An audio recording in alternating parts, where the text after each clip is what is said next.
Hi, thanks for joining us for the Family Plots, Gardening in the Mid-South. I'm Chris Cooper. Ikebana is the centuries-old Japanese art form of flower arranging. We are going to see how it is done. Also, there's always a weed in the lawn. We're going to look at different ways to apply weed killer. That's just ahead on the Family Plots, Gardening in the Mid-South. Production funding for the Family Plot, Gardening in the Mid-South is provided by the WKNO Production Fund, the WKNO Endowment Fund, and by viewers like you. Thank you.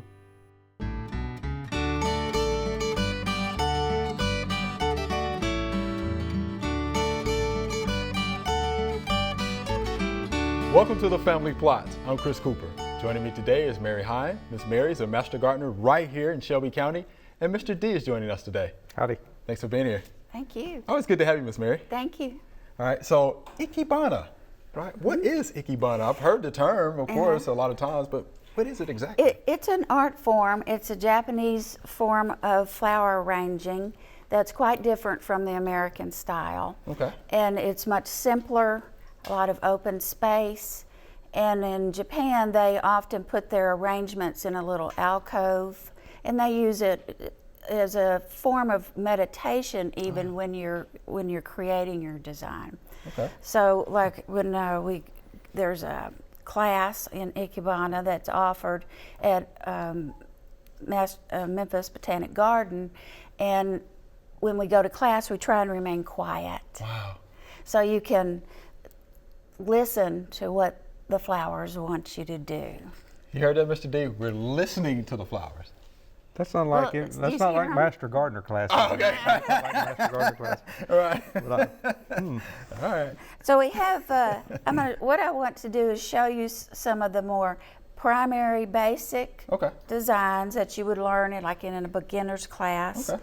And there's different schools of Ikebana, and I have been going to Ichio Ikebana. Ichio. Ichio. When in Japanese, the I's are pronounced like E's. Okay. So that's why Ikebana is Ikebana. Gotcha. Getting a good lesson here. Okay. And one of the first ones that we always started with was, this is called a moribana or suiban, a low round bowl, Okay. or it could be a low long rectangular size. Okay. And most people, and I also want to emphasize it, I'd love for y'all to try it at home, because you can really just take any kind of pan at home, and do something with it. You don't have to have expensive containers. Okay. And so I thought I'd show you how to do that. You start with this. Your next item you use is called a kenzan. It can be shown as a needle point. Okay. A lot of people have them from the grandmother's time. It's quite sharp. Wow, it is sharp. Yeah, and you can get them in different. The needles can be further apart. You would place the kenzan never in the middle. You would always place it to one side up front. There's a rule about summertime, it's in this end of it. So you don't have to put it in the middle, because this is going to be very asymmetrical. It's not what you're used to. But the thing about it is, you can buy 3 flowers and pick some greenery from your yard, and that's it. So you could buy an expensive flower by stem, and it would work just fine. Okay.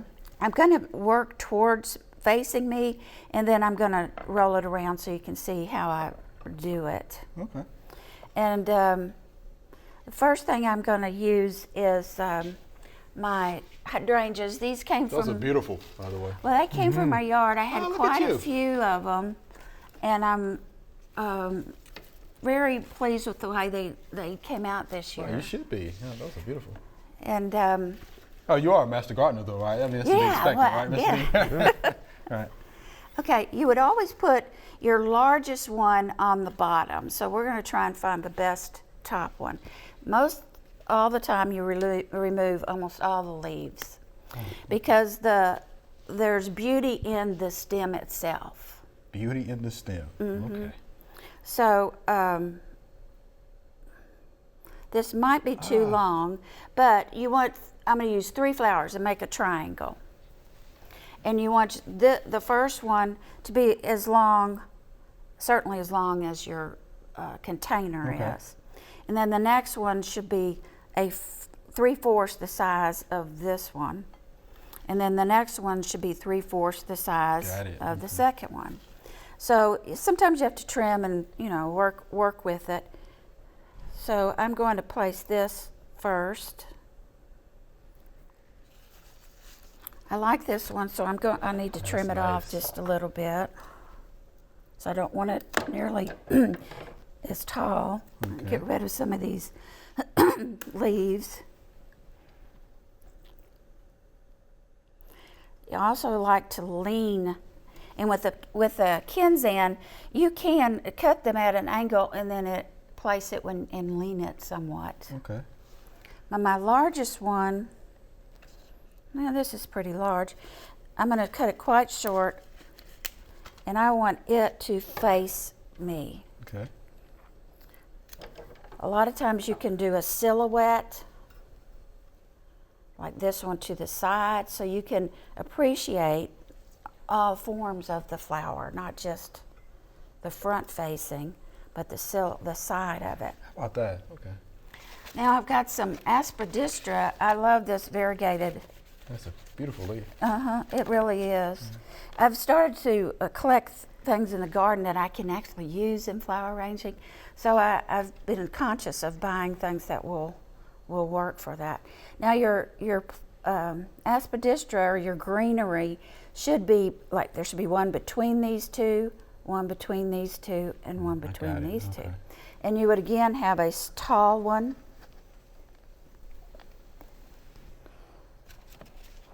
Whoop, see how Okay, that yeah. happens?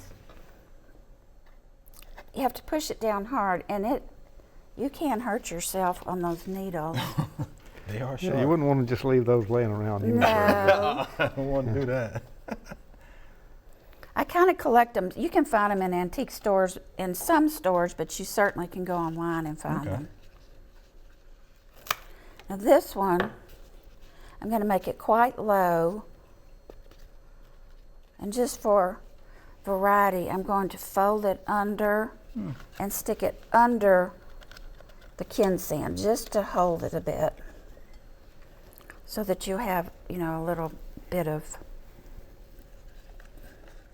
variety. Let me roll this around so you can see Okay, what there I've it is. done. All right. And I only used one Kinzan. The other part of Ikebana is we always use a mat of some kind. And this is just like a little bamboo. You can use a placemat. You can use, I'm going to use some greenery here in a minute. But you would place this not in the center of the mat, but to the side, because once again, it's asymmetrical. So you've got something that's, I think, is lovely, but it's very simple. Okay. If you don't like your Kinzan showing, which you can see it, you can put small rocks in there, and you'll have, I don't have water in this, but you would, and it adds to it.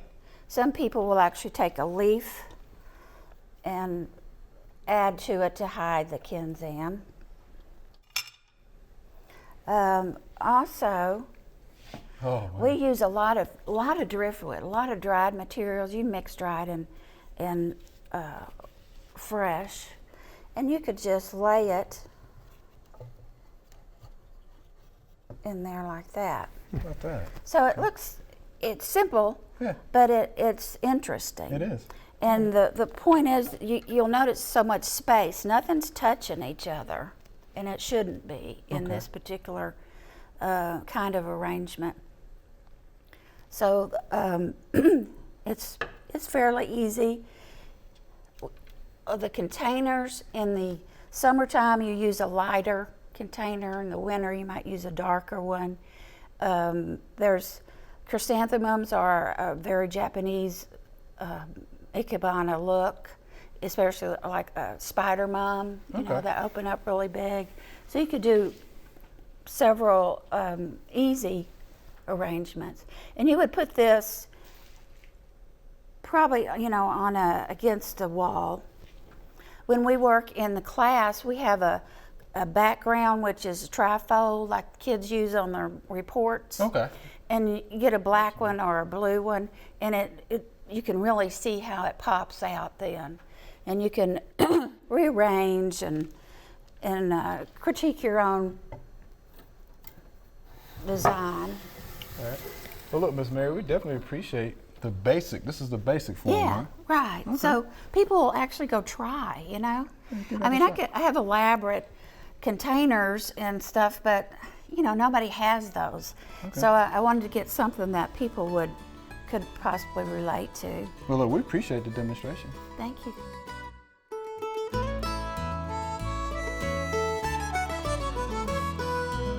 Node. Node, yeah, that's a good one. Yeah, I remember when I was taking botany, we had nodes and internodes. Right, I remember that. Yeah. So I got an example of that I want to show you too. Right here, this is a bay leaf. The plant that has, that's the herb, that's the bay leaf we buy in the grocery store.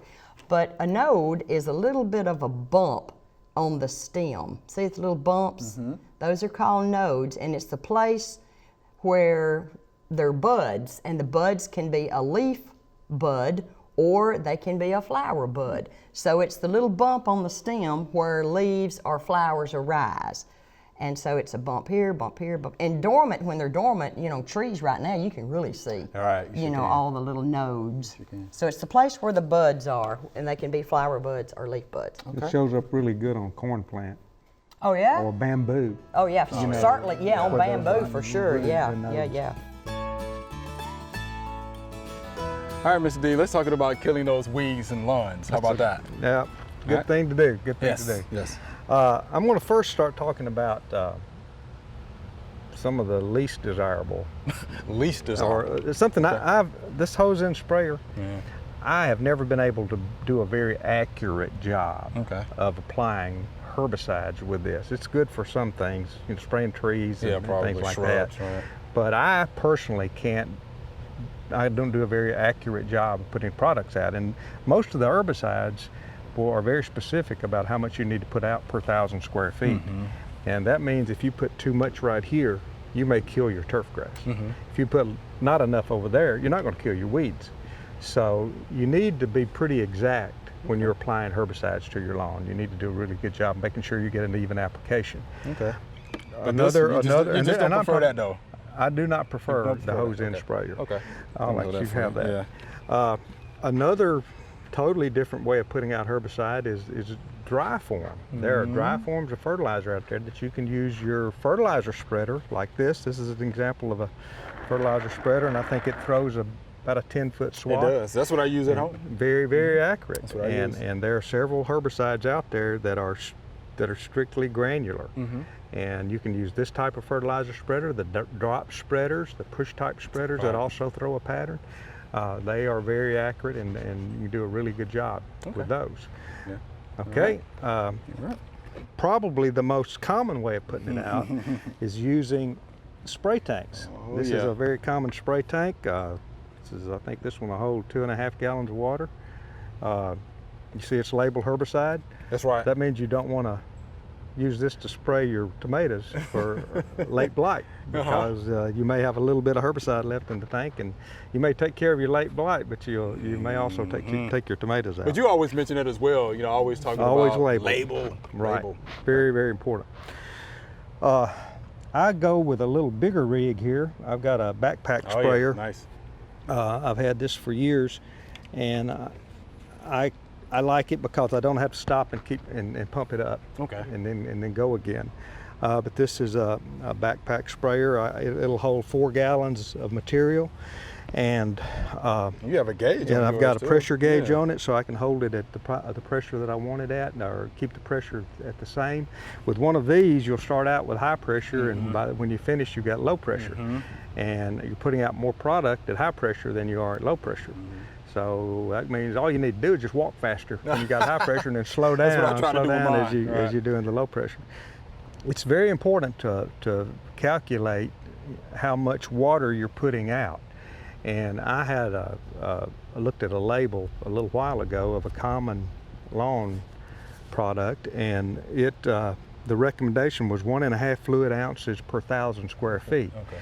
And that is either it's a wide range in how much water you can use, from 0.5 gallons to 6 gallons of water. That's a lot. Probably the more water you use, the better off you are, Right. in my opinion. Okay. That's just, there's more margin for error when you're putting quite a lot of water out, and you're probably getting better coverage too when you're putting quite a lot of water out. But what we've got here in this area right here, I think that we're thinking about treating is 500 square feet. And so you need to determine the square footage that you want to treat. The label says 1.5 fluid ounces per 1,000 square feet. That means if you're only treating 500 square feet, then you need 0.75 ounces, half of 1.5 fluid ounces. So the first thing I would do is I would put just pure water in my tank and spray that area to determine how much water I use, And we're going to do that. I've got 1.5 gallons of water in the sprayer right now, and so I'm going to spray this area, and we will then refill it and figure out how much water it takes to refill. Oh, okay. And if I can look at the gauge on here. If I use 1/2 gallon of water on this 500 square foot area, then I know that all I need to mix up is 1/2 gallon of water when I get ready to spray, and in that 1/2 gallon of water I need to put 0.75 fluid ounces in that 1/2 gallon of water, and then spray it exactly the same way I did when I was doing the test, and then I have no waste. I'm not overdoing it and I'm not underdoing it. Okay. If you want to do what I said, mentioned about putting half out going one way and half going the other way, then you half the 0.75, which would be 0.3 something or another, and you put that in a tank, put out 1/2 gallon going one way. You should be empty when you get through. Put your 1/2 gallon back in and put the other half in, and that way you can do away with your streaking. You may have some checkerboarding a little bit, but do away with your streaking. But let me put this thing on. Let's see how let's get this out of the way, and see how much water we're putting out in this area. All right. So you're going to try to walk at what, normal speed, or? Yeah, normal, just like I'm going to do when I'm spraying. And let me start right over here. I'll get back here and start. Okay. Oh, wow.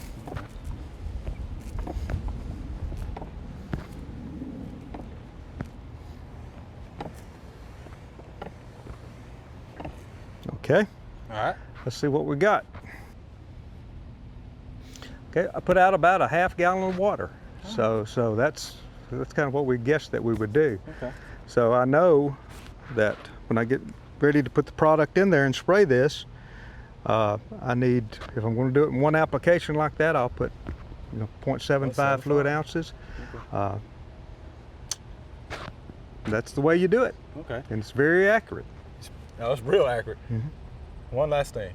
So what are your recommendations on spraying if the wind is too high? I mean, what is too high to spray?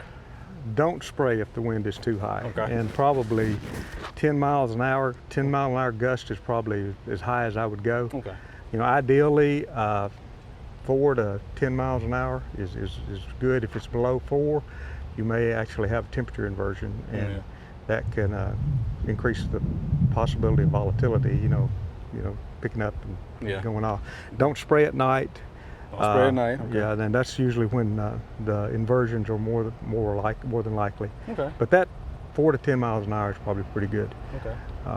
Pretty good thing to keep in mind. Okay. One last question. One other thing I want to say, be sure you read the label and understand these herbicides kill broadleaves, and they're designed to kill certain kind of weeds. Right. You notice I didn't get too close to the strawberries over here because that herbicide might kill strawberries, and so I didn't even want to get any drift on it, and I didn't want to get it to where the strawberry roots would get to it. So if you're going alongside flower beds, things like that, give yourself a buffer zone. It's better to have a deal with a few weeds than to kill your desirable plants. Okay, I was going to ask you just that. Yeah, and I'm glad you mentioned that, because most of your plants, for the most part, are broadleaf. That's true. Most of your ornamental. So you got to be careful. All right, thanks for that demonstration, Mr. D. Good deal. Most welcome.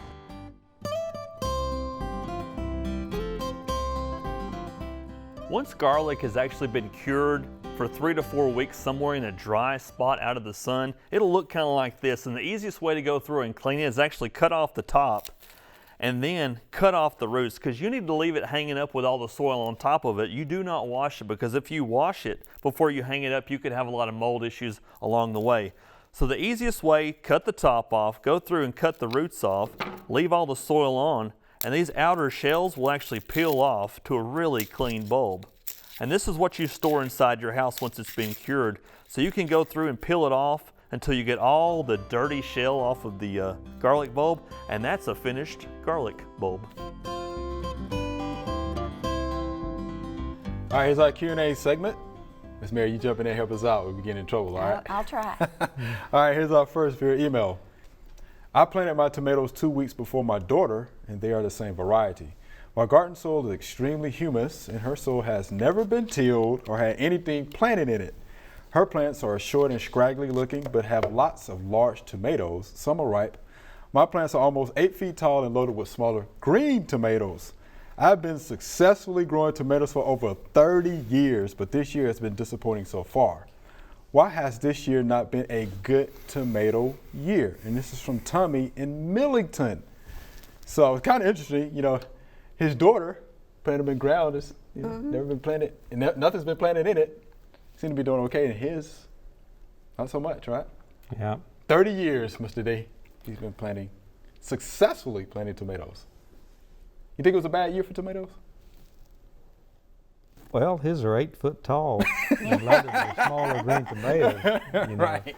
I don't. It sounds like what he's doing is promoting vegetative growth. So he may be over fertilizing a little bit. I mean, he's been growing them successfully for 30 years. So I'm not going to, argue with that. Sure. He obviously knows what he's doing, but. I can see. We had a wet spring. We had a wet spring. See, that's my cool. thought. I mean, we did. Well, I take that back. We didn't have a spring. We went from winter to summer. Yes, we did. So I know we have quite a lot of fire blight around, but and that which usually happens when you have cool, wet weather. We had a lot of that, and so he may have had some disease pressure and some things that may have gotten a kind of a slow start, but. His daughter must have inherited some of his, she's figured out, and there's nothing at all wrong with growing tomatoes on ground that's not had tomatoes grown before. Right. His rotation is good, and so she's probably got less disease pressure than he's got if he's grown them where he's grown them for a while. But why has this year not been a good tomato year? Beats me. There's a lot of farmers that are saying, why has this year not been a good corn year? Yeah. A lot of corn farmers had to replant their corn, and so. It's been a tricky start to the year, though, if you think about it. It's been wet, it's been raining, has been cold. The ground, of course, was saturated and cool for a long period of time. Right. Then, we jumped right into summer. That's right, exactly. Right? So if you put the tomatoes in the ground early, then they just sat there, right, until it warmed up and dried out. But yeah, I'm with you. 8 feet tall is not bad. 8 foot tall. No, and he's got them coming. They're loaded with green ones. Yeah, he got smaller green. Control the diseases on them. You'll have them till frost. And keep them going. That's right. But I think he needs to ask himself: is there the possibility that he may have been over fertilizing just a little bit? Okay. Given the weather conditions that we have, All right. There you have it, Mr. Tommy. All right, 30 years. That's a long time. Yep. All right. Not gonna you get it argue with figured that. out, let us know. Okay. All right, here's our next via email. I put too much fertilizer on my new plants. Is there anything I can do to save them? Miss Mary, what do you think about that? I don't think you're going to save them. You don't think you're going to save them? I don't. Okay. Too much fertilizer on the new plants. Did it just burn them up, I assume, or? Too much fertilizer can do that. Yeah, but is there anything that you can do to save them? Dig them up. Dig them up, okay. That's a thought. I've done that with blueberries before. Okay, dig them up and replant them.